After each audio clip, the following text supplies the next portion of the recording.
Hi, I'm Dr. Anthony Levenda with Lakeshore Bone and Joint, and I'm here today to discuss meniscal pathology.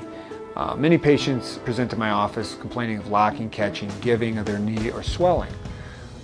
Sometimes it's an acute episode, or sometimes it's chronic. And after thoroughly evaluating the patient, it's been determined that the patient might have a meniscus tear.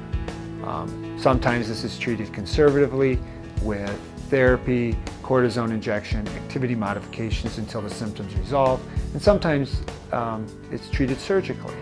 There's many different types of meniscal tears and different ways to treat them. There are also meniscal tears can be associated with other pathology like an ACL tear or a tear of your MCL or cartilage injury, and those will all be evaluated and treated appropriately in the office.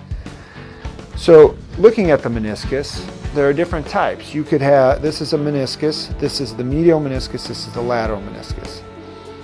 And they're cushions or shock absorbers in the knee. Without them, similar to your car, if you didn't have shock absorbers, it would cause damage to your car sooner than later.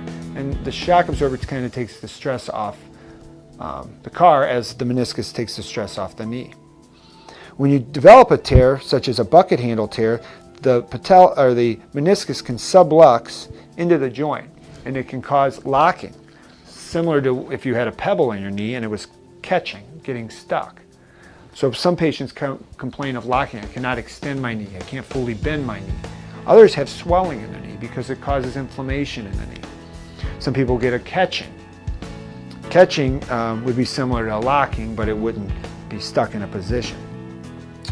Depending on the type of tear, whether it's an acute tear or a chronic tear, or where the tear is located, can determine what kind of treatment.